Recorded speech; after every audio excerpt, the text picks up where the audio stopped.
So, how does it feel when you play Roll Up to Win with Tim Hortons? Buy a hot or cold beverage using the Tim's app and find out. Roll in the app for a chance to win prizes ranging from free coffee and donuts to a Universal Orlando resort vacation or a sweet car. Oh, don't forget the TV. And this year, every roll is a shot at a $1,000 daily giveaway drawing for two $500 prizes. Roll up to win and get treated by Tim's. No purchase necessary. Account registration required. 50 U.S. and D.C. 18 plus entered by 4/2/23. See rules at rolluptowin.com for free entry and full details. Void in Florida and where prohibited. We're all looking to make more sustainable choices. But making your own shoes out of natural materials could pose a few challenges. At the Allbirds Innovation Lab, they're doing all the sciencey stuff, like research and testing to create shoes from natural materials, like leather made from plants, eucalyptus tree fiber, and sugarcane. It's not rocket science, it's shoe science. Allbirds is making shoes better than natural. They're supernatural. Find your perfect pair at allbirds.com today. That's ALLBARDS.com.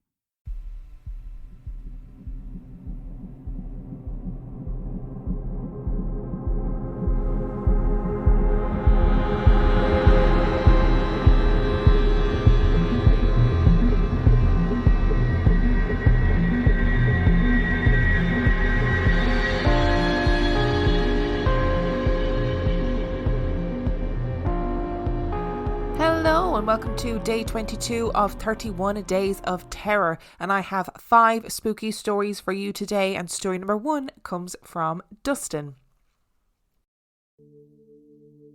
My story started around the age of 12 at my childhood home in Alabama. The first experience I had was that my brother would often get scared at night, and he would want to sleep in my bed. I wasn't really sure what he was scared of, but just the dark in general, I guess. I was irritated with him sleeping in my bed because I felt like he was too old for this kind of thing. So I'd tell him to go back to his bed and he would cry. One particular night, he was crying and snuck into my room, and I told him everything was okay and to just go back to bed. And he continued to do this for weeks. One night I woke up. I'm not sure of the time, I just had an odd feeling. And the end of my bed creaked as if someone had been sitting on the end of it. I heard something hit the floor and I thought it may have been my brother, so I ignored it.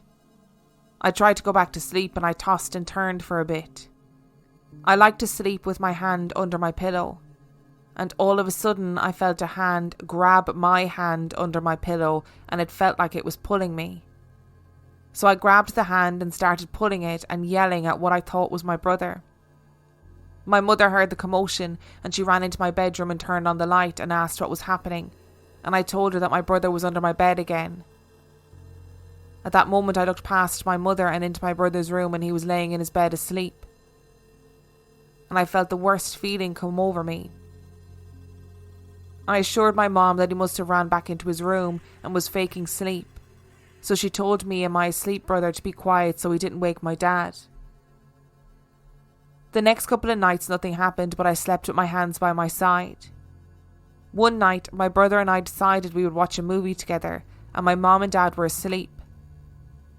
At this point, I wanted my brother to sleep in my bedroom because I was so scared. We were watching the movie and my bedroom door started moving back and forth, and then all of a sudden it slammed closed so hard that it shook the walls. We immediately screamed for Dad and Mom, and they came running into our room, and with some extra force they got the door open. My dad yelled at us for slamming the door, and we told him that we didn't, and the door slammed all on its own. My mom and dad looked at each other confused, and then swore that it must have been the air kicking on it that created a vacuum and caused it to slam. My brother and I didn't believe it one bit. A couple of months passed and I had let my guard down and I wasn't that scared to go to bed anymore. Then it happened. The last experience I ever had in my childhood home. I woke up from a terrifying dream and felt an awful feeling, and then a bright white light flashed 3 times from my bedroom window, and I went to jump up and run to my mom's room. When I threw the covers off me and my arm was in mid-air, something very forceful grabbed my arm so hard I felt like it would break. I was so scared. I couldn't even make a sound. I looked at my arm and I could see the imprints of fingers pressing in on my skin. I just watched as the imprints moved up towards my upper arm. I remember in Sunday school that we heard that if you were ever scared to shout and say, "Devil, I rebuke you in the name of Jesus Christ." So I said that at first very quiet, and the white light started shining again, but started getting brighter and brighter. So I said it again much louder, and this time with more soul and faith than the first time. Still it continued and the light got brighter. So I said it one last time, and this time I said it with almost rage and confidence and more faith, and immediately the light went out and the hand released my arm. After this, I continued to pray and thanked God for ending whatever that was, and after that day nothing ever happened again. To this day I always remember the hand under my pillow when I go to sleep, and as time goes on I remember an extra detail about the texture of the hand. And story number 2 comes from Kim. My name is Kim and I'm from Dublin. I'm the mother of 2 demons, nicknamed the Exorcist and the Omen on the nights that they refuse to sleep. My story begins 11 years ago, when my partner's parents died tragically in a fire in their home that took their lives and the lives of their dogs. The house was rebuilt by my partner and his brother, a house that would eventually become mine in 2015, when I moved in with our newborn son, Jesse James. Soon after we moved in, things became eerie. My son would play with people that weren't there and would wake in the middle of the night laughing hysterically as if he was being tickled. I once went into his room early one morning to find him in his cot, facing away from the door with his arms up as if looking for someone to lift him. I would hear my name being called through the baby monitor when I was alone, something so many people told me I was making up until my sister heard it firsthand one evening and refused to stay again. There would be intense smells of burning, so much that we would run down at night to make sure nothing was on fire. We would argue intensely without knowing why, and we would feel better instantly when we left the house. My son's toys would go off on their own and move from one room to another, even toys I struggled to move with both hands. I went home to my mum's a handful of times due to the weight of the house, but I called a friend of mine who was a psychic medium, who was able to give me some clearer details. As my partner struggled to talk about it when I asked him about what she said, he said she was right. She blessed the house and things didn't feel as heavy. We welcomed a second child soon after, a baby girl called Layla, and the house shifted completely. My partner said his mum always wanted a girl after having all boys, and the house felt totally normal. My daughter, however, from a young age would talk to people, especially the lully woman who played with her. At the beginning of this year, her speech changed overnight and she became a little Einstein, being miles ahead of herself. One day I was feeding my son, who was diagnosed with autism, so couldn't tell me who he was playing with, while my daughter ate in the kitchen. She called me with a scared tone in her voice and said, "I think Uncle Stephen ran upstairs." Stephen was my brother, and I knew he wouldn't be over midweek at 3 p.m, nor would the little shit run up the stairs like a weirdo. With shaking hands I grabbed a knife, a butter one, yes, I'm one of those people, and ran upstairs. There was nobody there. I came back down and told her she was seeing things, when she said, "I'm not, ma'am. The man is right there and his face is sore." I ran back to my son, who I was afraid would take a bath in his dinner, absolutely terrified. When my daughter became so panicked she froze. I told her to ask the man who he was, and bravely she asked. She said, "It's Grandma Eddie." My daughter could never say Grandad and called my dad Grandma. My dad loved it so much it stuck, and she always said Grandma instead of Grandad. I froze. Eddie was my partner's father who had died in the fire. We had never explained this to the kids so as not to confuse them. There was no way she could have known this. I called my friend the medium and she said ghosts can sometimes remain in the same state that they died in, so talk to the house, because they're intelligent spirits, and tell him to make himself look less scary. I did, and that evening my daughter said, "Oh, the man's face is better, he's been to the doctor." She would mention her grandparents all the time and give us information that no one knew, even things my partner had to double check. One day when we were alone, she asked to go to the bathroom. Walking up behind her, she said, "Ma'am, be careful, Grandma Eddie is there." I'd become so used to this, I said, "Sorry Ed, I didn't see you there." And then she replied, "Shh, he's holding a baby." I asked her what baby, and she said, "It's my sister." I had lost a baby a few months previously. She then said, "It's okay, ma'am. I don't like that baby anyway. I love the new baby Grandma Eddie is going to send you. You're going to have a baby girl in your belly after Santa comes." I nearly dropped dead. She then went on to say, "He's sending Auntie Kira a brother too." We'd only found out my brother and his wife were beginning fertility treatment. My daughter seems to have a little gift. She sees things in other people's homes and can't go near graveyards because they're too busy. And yes, I shit myself at that one too. We brought her to show her her grandparents' grave, to which she replied, "That's not them. Grandma Eddie is over there and Nanny stayed at home with the dogs." Sometimes when I talk to myself when I'm alone, my daughter will tell me what my in-laws think I should do, or when I think my partner is a prick, sometimes his mum agrees. Our lights blow when we argue, or when I've overstepped my mark with him, I sleep in what feels like an ice bath because I know his mum is sitting beside me. Today's episode is brought to you by ZocDoc. Hello. Do you like scary movies? Yeah, that's kind of my whole shtick. Do you like spending hours scrolling on TikTok and diagnosing yourself with various medical conditions as a result? You've been watching me. I am here to tell you something, so listen closely. ZocDoc is the only free app that lets you find and book doctors who are patient-reviewed, take your insurance, are available when you need them, and treat almost every condition under the sun. Okay, right. I'm confused. Is this not meant to be more murdery? More stabby? Yeah, I actually think I've gotten a bit of a bad rep, to be honest. And I'm trying a new approach, more helpful, more human. Wow, weird. But I'm listening. Surprise twists may work for horror movies, but not for medical care. With ZocDoc, there is no alarm and no surprises. Choose from thousands of patient-reviewed doctors and specialists, browse doctor profiles, upload and verify your insurance information, and get the care you need. I hear what you are saying, but this might be the weirdest thing that's ever happened to me. Go to ZocDoc.com/ghost and download the ZocDoc app for free. Then find and book a top-rated doctor today. Many are available within 24 hours. That's ZocDoc.com/ghost.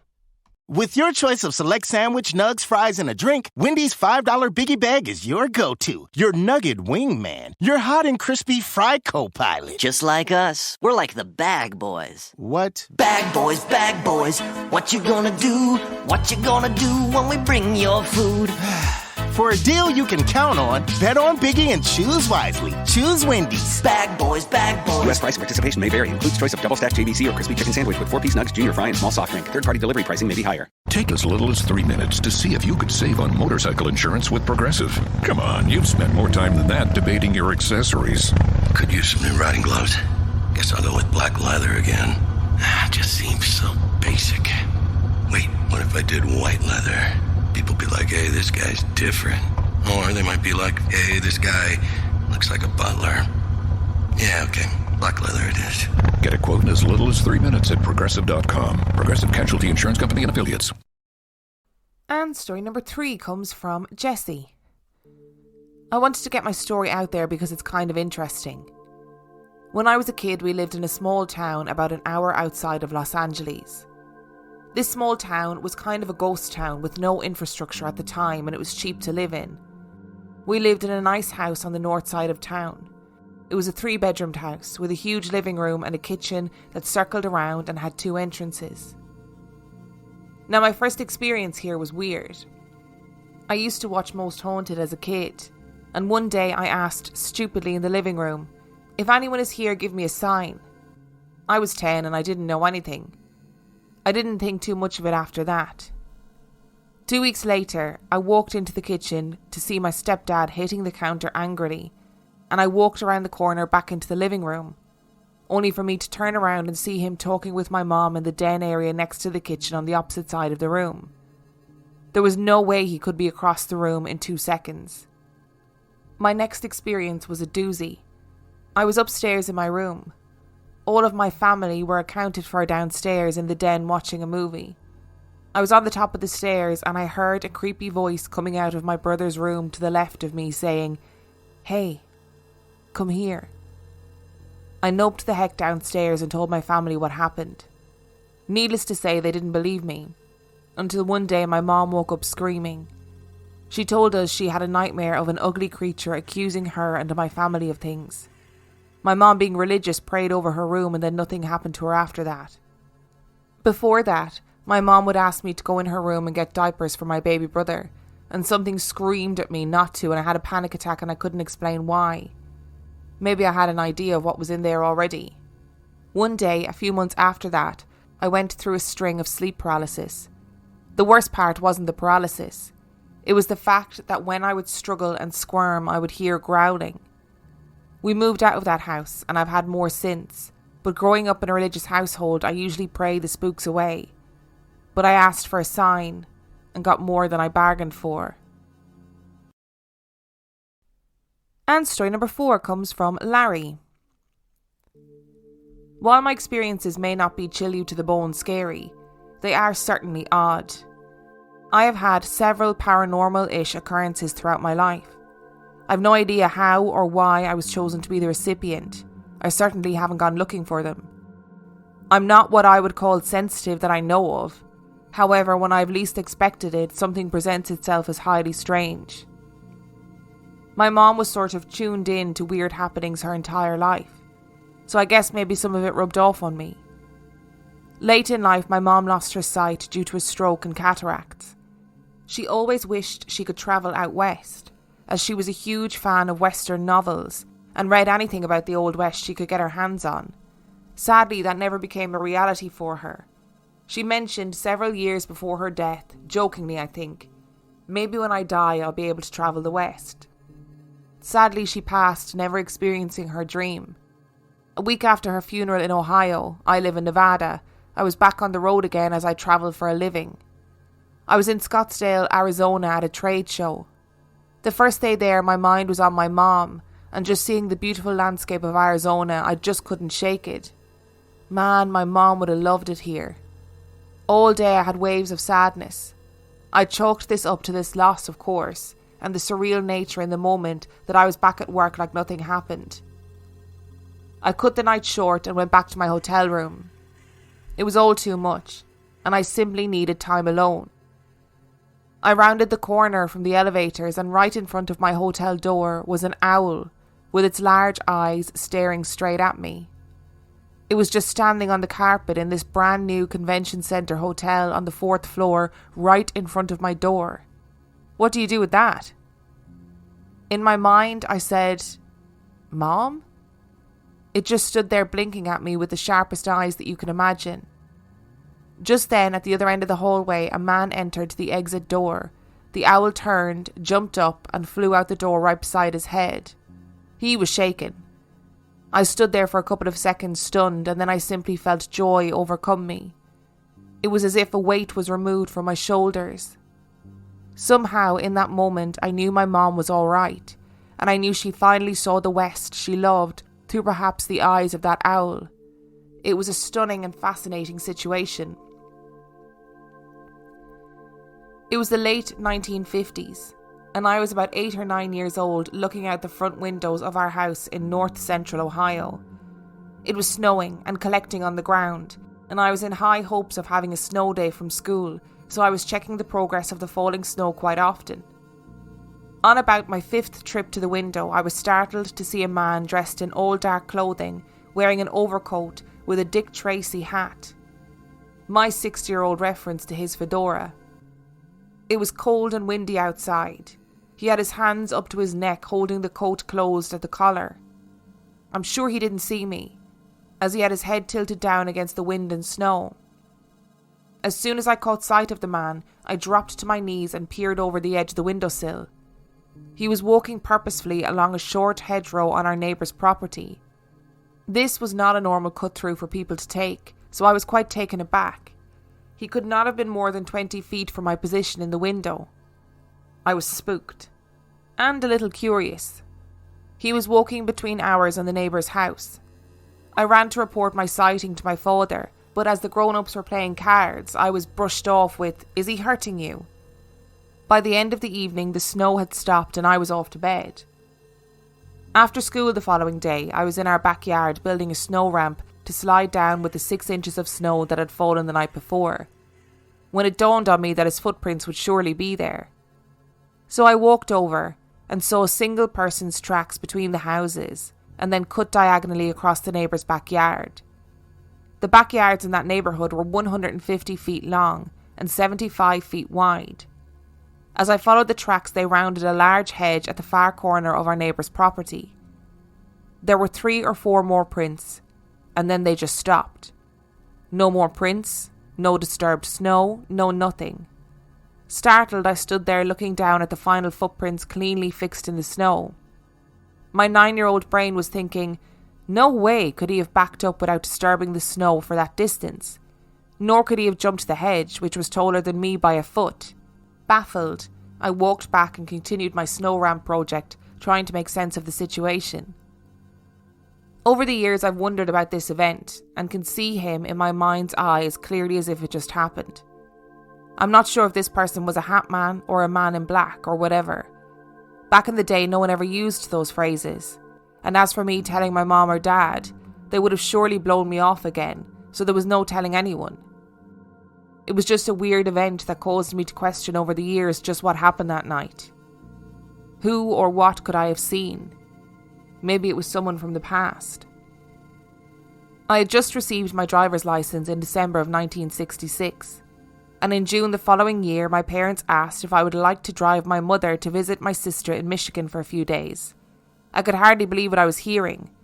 They trusted me to drive from north central Ohio to the western edge of Michigan, 6 hours behind the wheel. My half-sister and her family lived just south of the Grand Rapids in a village called Byron Center. Her house was on a rural road by the name of Clyde Park. This is more my sister's story, having lived in this house for 4 years. I had just 5 nights of it, and it bothers me to this day. My family is tired of me talking about it. They said, write it down and maybe that'll make you feel better. So far, not so much. My half-sister is 10 years older than me, and her family consisted of her husband, their children, 2 boys, 8 and 7, and 2 girls, 3, and the other barely walking at the time. Their rental was a white 2-storey farmhouse built in the 1850s, with a big porch sweeping across the entire front. There was a huge barn, with 1860 spelled out in shingles on the gambrel roof. The barn was set back further south just a bit, but was strictly off limits, as the landlord rented it out to a farmer in the area. After our arrival, we got the walking tour of the house's first floor where the family lived. Then my mom and I were shown where we would be staying upstairs, me on a cot in the wide hallway at the top of the stairs, and Mom in a room just on the other side of the same stairway. I was being pulled by the children to play games, but desperately wanted to hear the grown-ups' conversation. What I did overhear was my sister's husband worked nights and would be leaving for work soon. Also, something about coat hangers rattling in my sister's closet.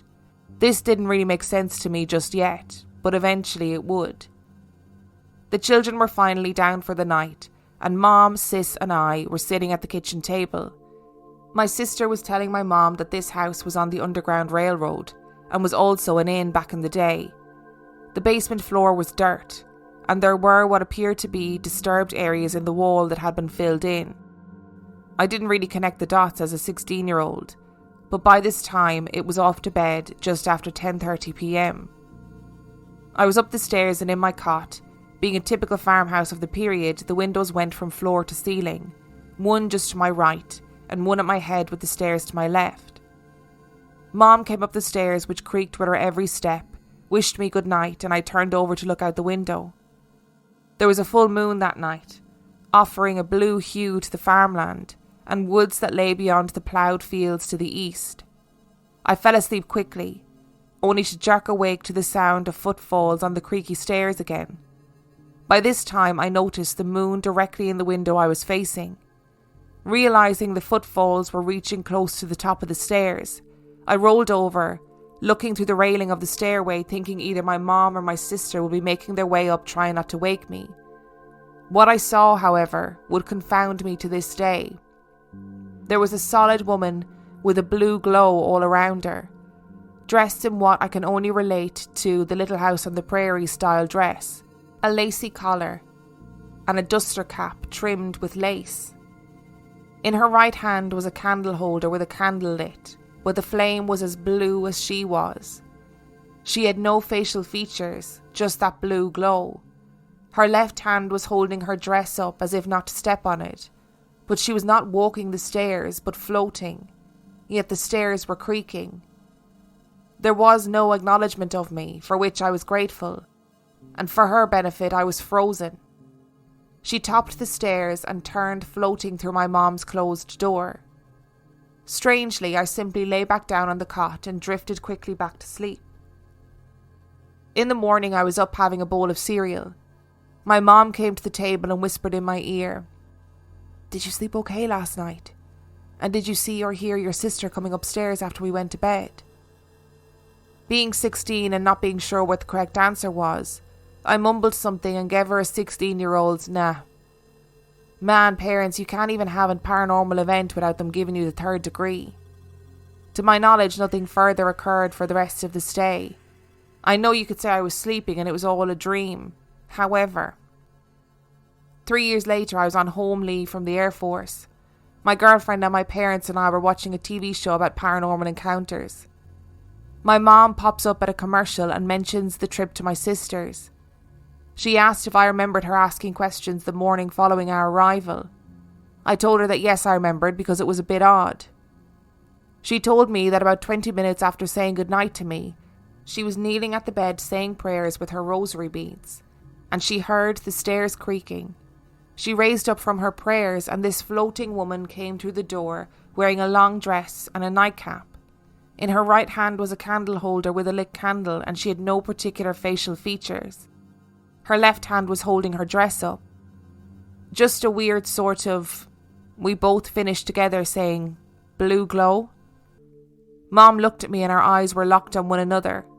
She finished saying that the woman floated alongside of her bed, across the foot of her bed and into a closed closet door, which made the coat hangers tinkle. I couldn't believe what I was hearing. She went on to tell me the reason for making up a story about my sister coming up the stairs was not to alarm me, as we had 4 more nights to stay there. Mom went on to say my sister confided in her that her children were often found talking to a person invisible to her, one they could obviously see. They described him as an old man smoking a pipe, sitting in the rocking chair in the living room looking out the front window. The children further told my sister, "He has a Santa Claus beard and he wears overalls like Daddy's. He's really nice." My sister said she occasionally saw the rocker facing the front windows rocking when the older boys were off to school and the girls were napping. She had many encounters with the floating blue lady in her bedroom. Her closet door used to be the door to the basement. My sister told my mom while in bed she would often see the blue lady enter her room, float through her closet door, causing the hangers to hit one another. My sister was freaked out that her husband had to work nights, and no one ever liked to go into the basement. According to my mom, my sister and her sister-in-law who lived nearby were, needless to say, unnerved by all of this, and did a fair amount of research, or as much as you could do back in 1963. She had conversations with the landlord and the neighbours, finding out about the family that worked the farm for over 80 years. They mentioned the upstairs was where travellers stayed on their journeys when it was an inn, earlier than the working farm. It was laid out differently back then. The closet in the 2nd-storey room was a hallway connecting several smaller rooms, and her husband didn't believe her or the children. And then there was the basement, that creepy basement. My sister's washer and dryer was down there as well as her freezer. According to Mom, my sister would feel watched down there all the time. At times she said she was certain someone was standing just behind her, making a tingling static electricity feeling all around her. She would do what she had to do and get out of there as quickly as possible. With a, "I'm not here to bother you, I'm just doing laundry, thank you." This, no doubt, came from the people travelling the Underground Railroad to hopefully freedom. Surely they felt frightened in their timeline, maybe passing that feeling on to whoever entered their space. Mom said my sister felt the innkeeper, the Blue Lady, would make her rounds looking after patrons and perhaps folks on the Underground Railroad, as her dress was from an earlier time than the old man's apparel. I was not aware of any of the old man or basement stories while I was there, but my brother-in-law, being the ass that he was, sent me into the basement once during our stay, on the premise of getting some food or some such shit out of the freezer. And let's just say I did not stay long. That basement was actually freakier than the Blue Lady to me. Cold, damp, smelly and cobwebby. Just being a dirt floor was just weird to me. Mom and my sister questioned how the Blue Lady floated through doors yet disturbed coat hangers. This all happened 53 years ago, and my 69-year-old brain just came up with doors are wood, hangers are metal, electromagnetism from the energy to materialise, metal hangers could be disturbed by the energy. But then, I'm no Zach Bagans. This house has been raised over the years, as I tried a Street View map search online only to find the house and the barn gone. My thoughts turned to the Blue Lady and the walks that she made. Did she feel her work on earth was incomplete? Since this house has been raised, where are she and the old man now? The Blue Lady acted as if live people were not of a concern to her, so I don't think she was the same type of apparition as the old man who interacted with the children. And I pray they've all moved on to peace along with the souls in the basement. I question why some play out eternity carrying candlesticks to light the way for patrons long since dead, while others interact with living children. I travelled for a living, and have many road trip stories, mostly of bad food, bad hotels, snowstorms and cancelled airline flights. But there was one particular trade show in the western US that I attended in the fall of 1996 that I won't soon forget. Having gotten a late start booking a hotel room, I found myself resorting to taking a room at a B&B at the suggestion of my co-worker from the area. The proprietor was so pleasant and so proud of her establishment. She told me the history of the schoolhouse turned into a B&B. She pointed out the classrooms of Mrs. Smith's 4th grade and Mrs. Jones's 1st grade, with engraved brass plaques on the doors and dozens of class photos on the walls from children and teachers back at the turn of the 20th century. She informed me that it may get cool this evening and she would ask her maintenance man to turn on the boiler for me. I asked that she not bother, and she said, "Nonsense, I'm happy to accommodate you. After all, you're my first guest of the season."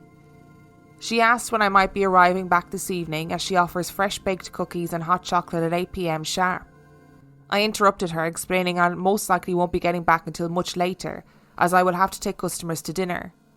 She looked genuinely hurt, and I felt genuinely bad. The owner showed me to 2 rooms, either one of which I could have taken. She said, "Take the larger of the 2 so you can really spread out and enjoy yourself."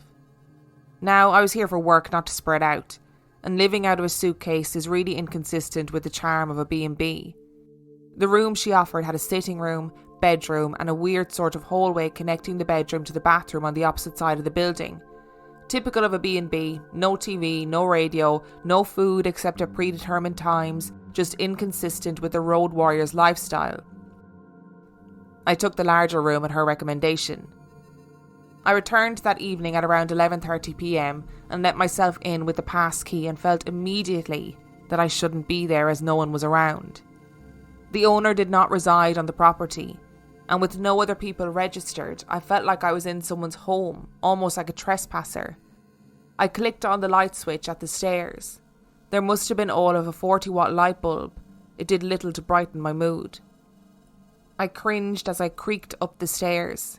They weren't so charming as they had been in the light of day, with all the long dead teachers and children's photos scattered up the stairs, blankly staring back at me in the dim light.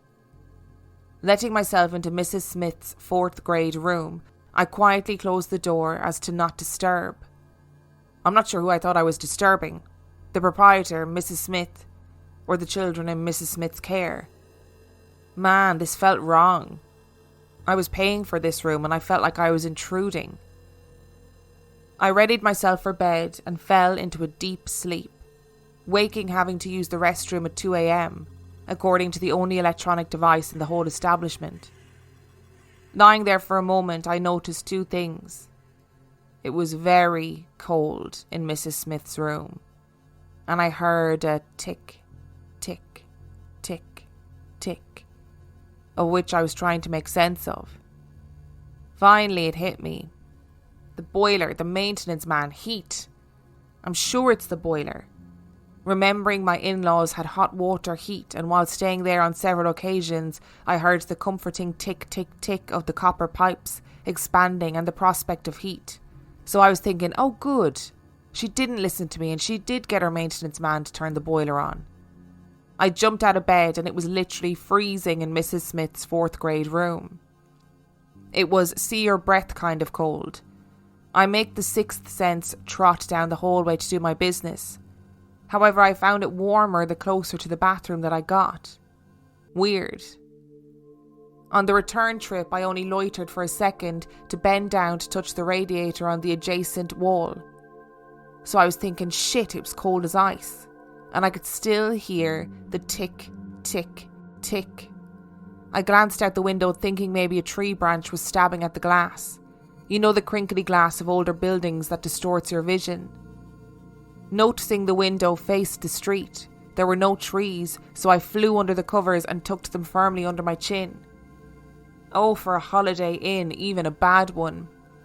I fell back asleep wondering how many people looked out that window in 100 years. Tick, tick, tick. The following morning I was down for breakfast, and the owner apologised that she couldn't get in touch with the maintenance man to light the boiler, but thankfully it hadn't gotten as cold as she thought it was going to get. I thought to myself about how odd that was, because it was so cold in Mrs. Smith's room. I told her I thought I heard the boiler working at around 2 a.m. She sort of looked at me strangely, and I told her about my in-laws and the reference to the tick, tick, tick expanding pipes and all, upon which she just thinly smiled and looked at me, thinking, what sort of crazy person did I rent this room to?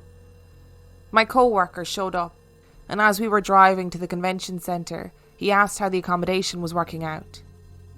I recounted Mrs. Smith's room was like a meat locker, and starting at 2 a.m. there was a strange tick, tick, tick sound. He said maybe it was Mrs. Smith's writing on the blackboard with chalk. You know, tick, tick, tick. He gestured with his writing hand in the air. He turned and grinned at me. I really didn't know how to respond to that and rode the rest of the drive in quiet contemplation. My friend later admitted that he knew that strange happenings had been reported from others staying in the B&B and was well known in the area. As I thought about it, the tick, tick, tick did seem right above my head at blackboard level. Now that he mentioned it, it did sound more like writing with chalk than heating pipes. I had 2 more nights there and thankfully no more encounters with the ticking in the wee hours. However, it was all I could do to stay in the B&B those final 2 nights, and getting out of bed was not an option. The owner's wry smile that first morning made me think in retrospect that she'd been aware of Mrs. Smith's nocturnal penmanship classes. Had I actually seen Mrs. Smith, I would not have had to make the walk down the hallway to use the bathroom. That much is certain. Thank you so much for listening to today's episode. Thank you to Dustin, Kim, Jesse and Larry for your stories. I think I made a mistake in the beginning. There were actually only 4 stories today. If you would like to send your story in, you can do so by emailing it to reallifeghoststoriespodcast@gmail.com, and you can check out our website, reallifeghoststoriespodcast.com. And on that note, I shall see you tomorrow.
Searching for the perfect gift idea for that hard-to-buy person on your list? The Allbirds Wool Runner is a natural fit. The Wool Runner is super cozy, super comfy, and super giftable. It's made with ZQ-certified merino wool, a naturally cozy material that offers next-level comfort and a lower environmental impact. The cushioned midsole and versatile design offer all-day comfort in a classic style you can wear every day, even in a winter wonderland.